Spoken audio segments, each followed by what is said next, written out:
Okay. Welcome. Good morning. Great to be with you guys this morning. You are here for the live training about how to pick an FEHB plan. Picking the right plan for you can often have a swing, thousands of dollars per year, and certainly when you have big, major medical expenses into tens of thousands potentially. It's a huge deal, especially as you transition to new life phases, whether it's retirement or things like that. It's really important. So welcome. We're going to have a good time today. Let me go ahead and get my slides going because I'm going to dive right in and share my screen. Okay, let's get up here.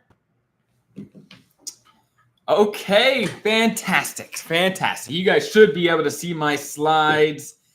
And let's dive in. With open season coming up in just a month or so, now's the time to talk about this. Now's the time to know which plan makes sense for you.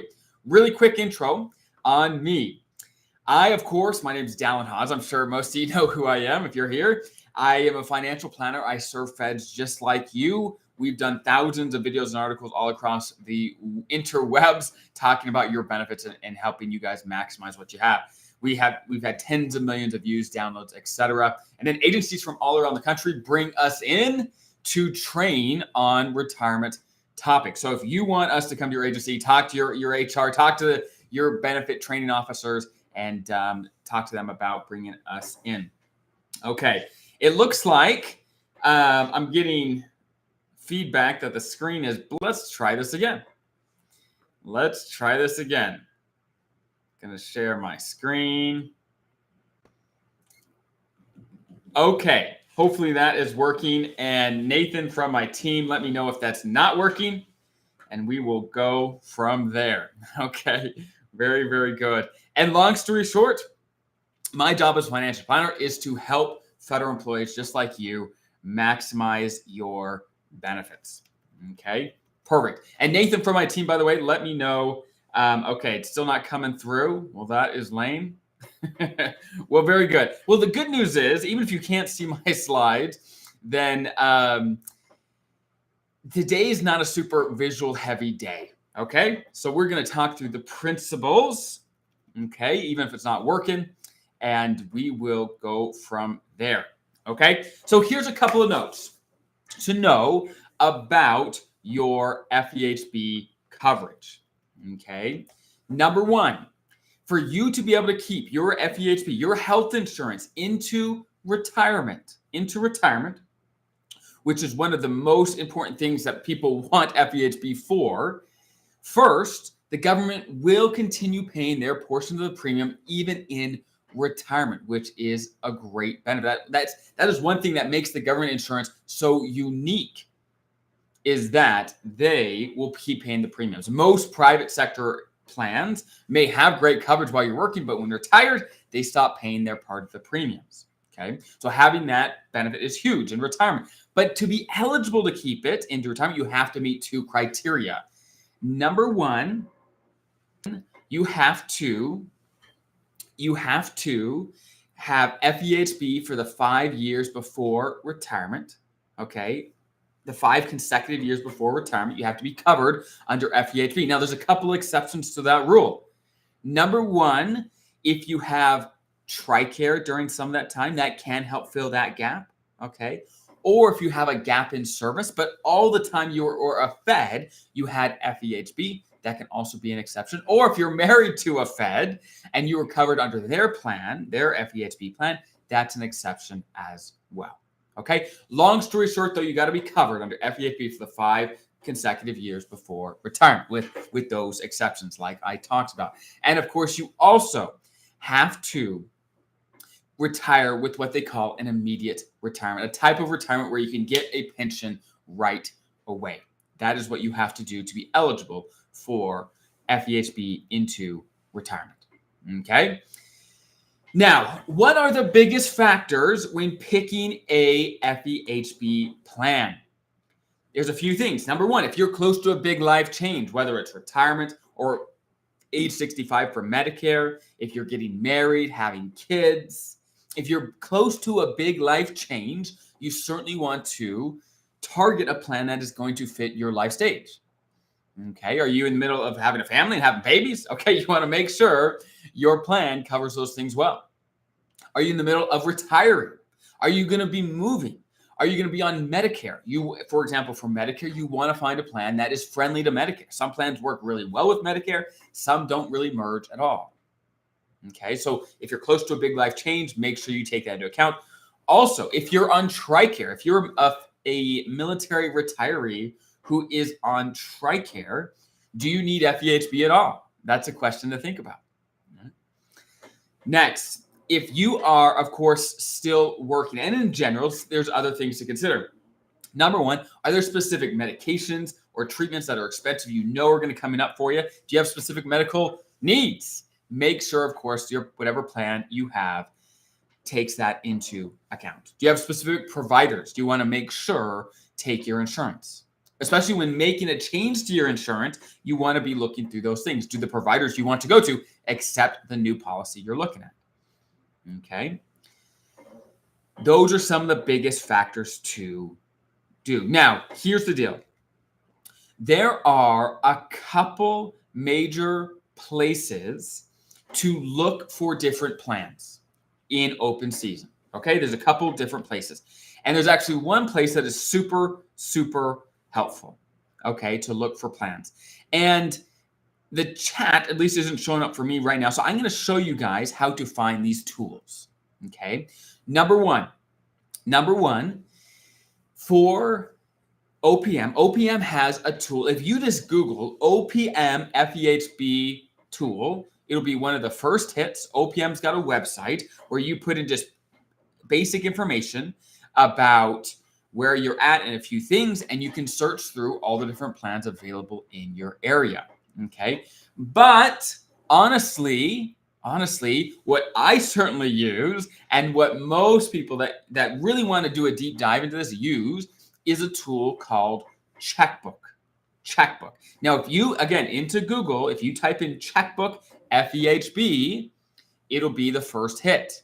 It's a fantastic tool to help compare plans. What you can do, you can put your information in on where you're at, whether you have a self-only plan, plus, self plus one, your age, all the things you can put in. It'll show you exactly what plans are available in your area, and you can compare and contrast them by what are the premiums.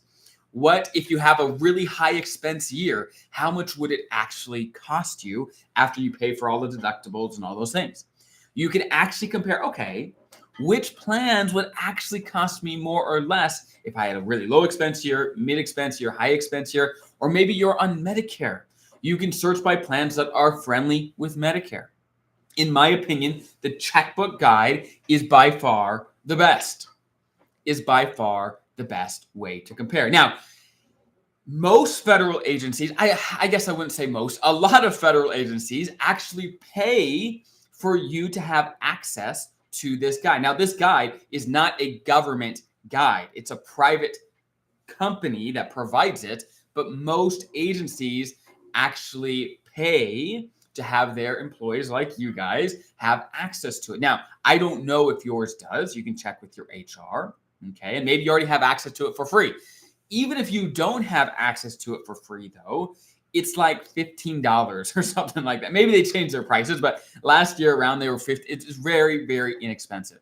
Because when picking a plan, again, you'll have swings of thousands of dollars. And so it's super, super helpful. Now, as of today, Checkbook and many of these plans don't quite have all the 2025 plan information yet. Okay. But I'm expecting here in the next couple of weeks for them to have that information. Okay. That information. So long story short, when you're picking a plan, what big life events do you have coming up? Are you adding family members, losing family members? Are you retiring? Are you getting on Medicare?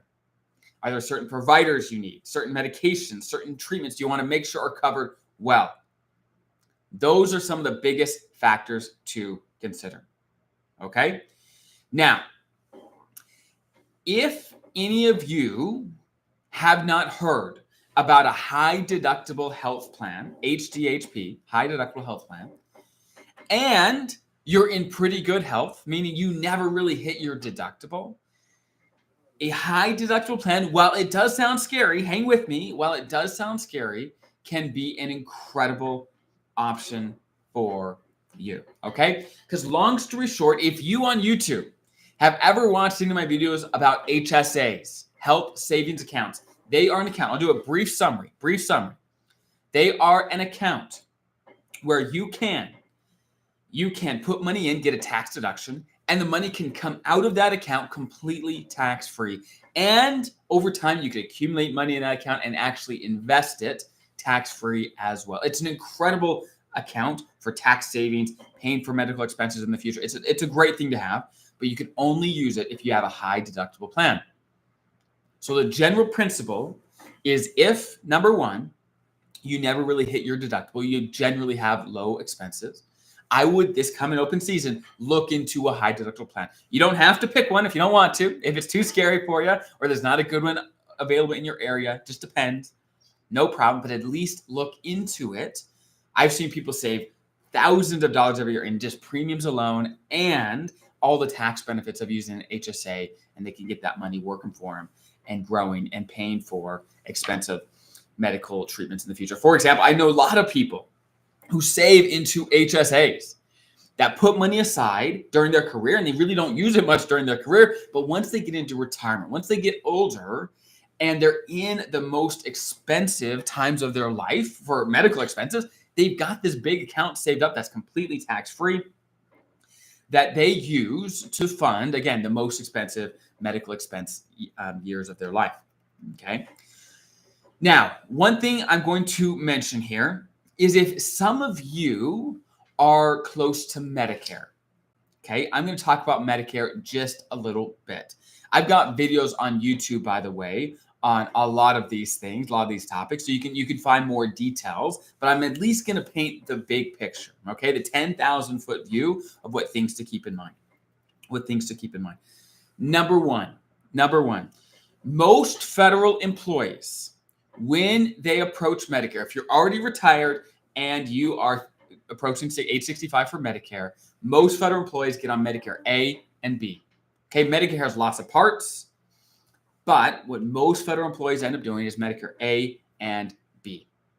Medicare A and B. Medicare A is free. You've been paying into Medicare your entire career. You can see the line item on your pay stub. You've been paid into the system that has made Medicare A free for you for the rest of your retirement after 65. Medicare B, however, is not free. It's not free. There's a premium. The base premium, the lowest it might be, is $175 per month per person. Medicare is a per person thing. There's no self plus one Medicare plan. Okay, if you're 65 plus, you can be on it. If your spouse is also 65 plus, they can also be on it. $175 per month per person. But the premiums are based on your income. So the higher your income, the higher your premiums. If you're married, you can get in the lowest bracket for premiums if under basically about 200,000. If you make less than 200 grand, married in retirement, you'd pay the lowest amount. If you're single, about 100,000. Okay, but if you make over those amounts, you'll start paying more for Medicare Part B. Okay, now for most feds, Medicare Part B is not a requirement. You don't have to get on it if you don't want to. There's some where that is not going to be true anymore. For example, if there's any people here from USPS, United States Postal Service, depending on when you retire, when you were born, you may be required to be on Medicare when you retire. Okay, we'll keep an eye on that as that evolves as well.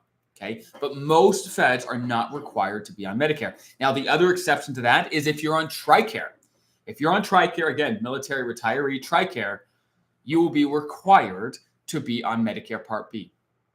You will be required to be on Medicare Part B to keep your TRICARE. Okay? To keep your TRICARE. Now, here's the deal. Many people ask, okay, why on earth would I get on Medicare A and B? Part B costs money. Why on earth would I get on Medicare Part B when my FEHB has worked great for me during my career? It works awesome. Why on earth would I consider adding anything else and paying extra? And there's a few reasons. Number one, if you have an FEHB plan that actually merges well with Medicare, first, they're going to normally waive all out-of-pocket costs like copays, deductibles, co-insurance, those sort of things. And there's many FEHB plans will actually pay you a partial reimbursement for your Medicare Part B premiums.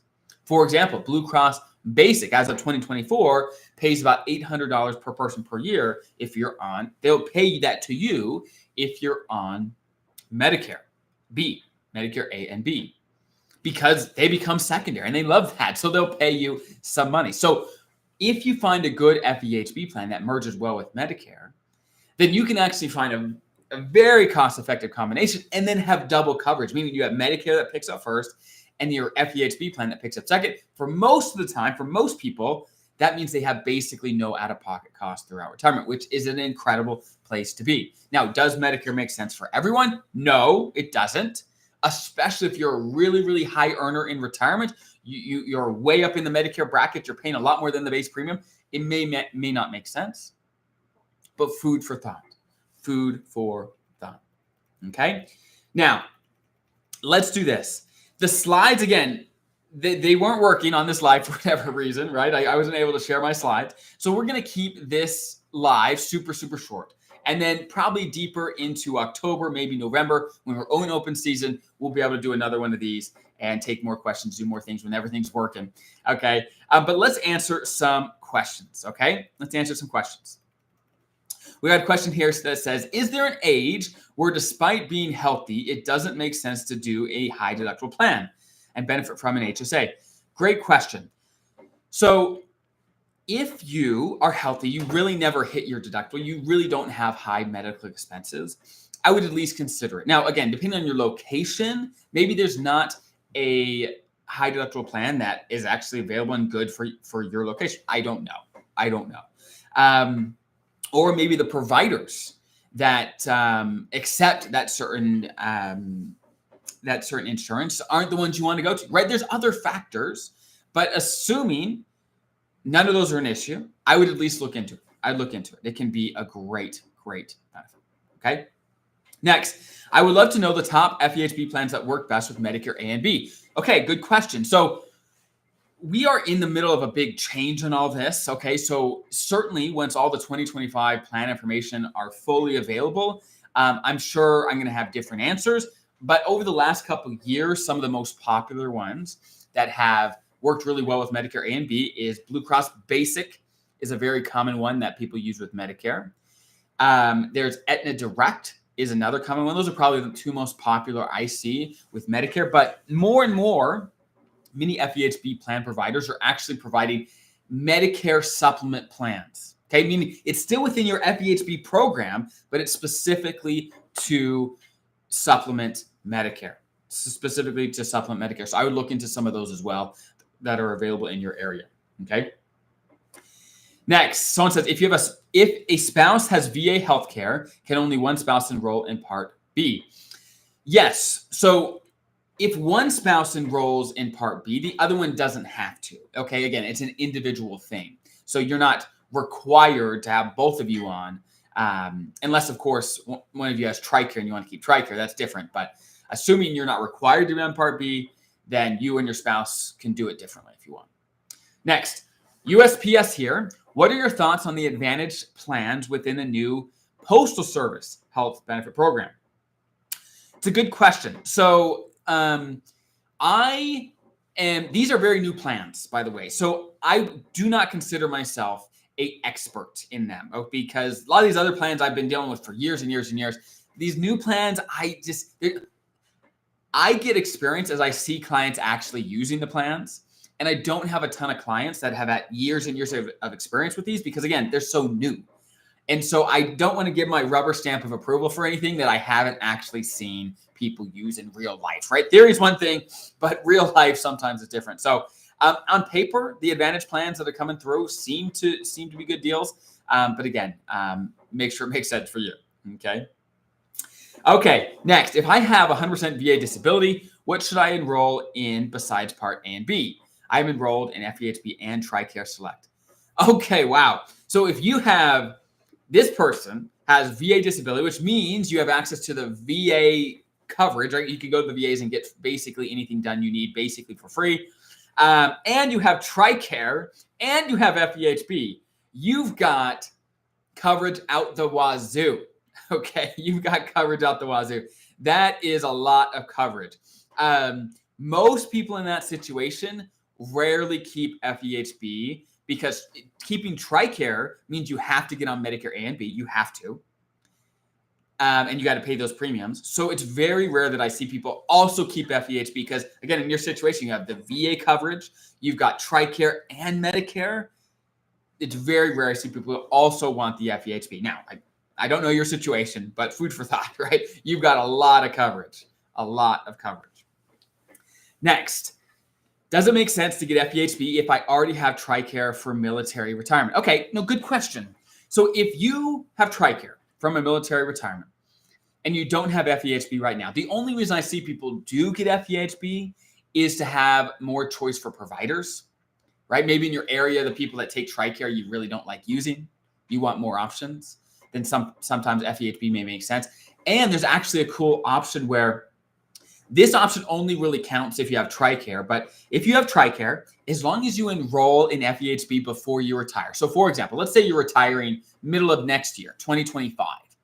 If you jump in FEHB this open season and then retire with FEHB, then as long as you've had TRICARE for the 5 years before retirement and you had FEHB when you retired, you're actually eligible to take FEHB with you into retirement if you want. And if you have TRICARE, once you retire from the government, you can actually suspend your FEHB. It's called suspend. You don't want to cancel it. It is suspend. Okay, those two words are very different in this context. You want to suspend it, which means you don't have to pay the premiums anymore. And then it basically gives that option to get back into FEHB at any time in retirement if you wanted to. Now, the option to suspend FEHB is not available to most people. Okay, let me be clear. But it is available to those that have TRICARE and you take FEHB into retirement, okay? So food for thought is maybe you don't need FEHB right now, but maybe stick that in your back pocket right before you retire and call it a day. So food for thought on that, okay? Okay, next, if I have both medical providers, FEHB and Medicare after retirement, which one is utilized first for medical claims?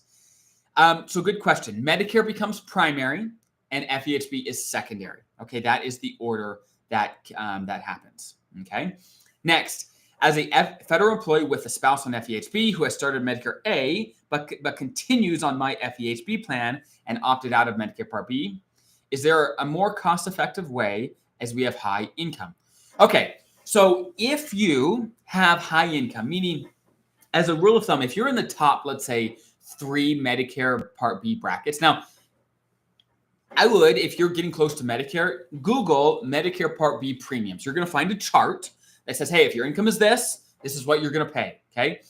If you're in the lowest 1 or 2, then you're low on the lower side. But if you're on, let's say, the highest 2 Medicare premium side, your income's quite high relatively, then what most people at that point don't get on Medicare because it's so expensive to get. Now, you don't want to just look at your income right now, but also what your income will be throughout retirement. Okay, so make sure you balance that out.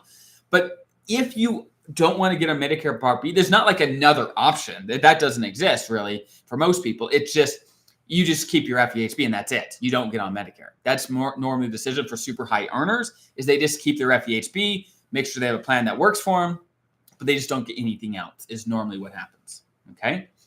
Next, do LEO, law enforcement officer, retirees have any special conditions for Medicare? No, not that I've seen or heard of. No, as of now, no. Next, what are your thoughts on high deductible FEHB plans? This is the only way to get HSAs correct. Yes. So I mentioned that earlier. Yes, that is correct. That the only way to use an HSA is use a high deductible plan. And FEHB's got some great high deductible plans. There's nothing wrong with high deductible plans. You just want to make sure they make sense for you, right? That they make sense for you. Okay. Let's see here. Where are we at? Next question. Also, if you have the Postal Service Health Benefit Program, let's say Blue Cross Blue Shield Basic, and both you and your spouse pay for Medicare Part B, Does Blue Cross Blue Shield Basic pay $800 a year for each spouse? Good question. So the Postal Service Health Benefit Program is brand new, okay? Meaning 2025 is going to be the first year this is actually in action. I don't know. I have not looked at the Blue Cross Basic Plan under the Postal Service system yet. Yeah, I haven't looked at it. And I'm not sure if they published it yet. I'll have to check. So the short answer is I don't know specifically. Certainly, Blue Cross Basic under the normal FEHB program does pay $800 a year for each spouse. Under the postal system, I assume it's going to be the same, but I don't know yet. I don't want to rubber stamp that until I'm sure, because again, that program is brand new, and the information will be finalized, the next month. Okay, well, let me do this. I'm going to stop the live now. Okay, again, the screen sharing wasn't working, so we may do another one of these on FEHB as we get actually into open season here or get closer to it. But hopefully that's been helpful for you guys. Good luck with this. And certainly I would do some research before open season starts, so you are prepared, ready to go for whatever your choices are, whatever you're looking for. You can find something that makes sense for you. I've got tons of videos on Medicare, on HSAs, high deductible plans. You can check those out on YouTube. Otherwise, enjoy the rest of your Friday, and we'll go from there. We'll see you guys in the next video. Okay, adios.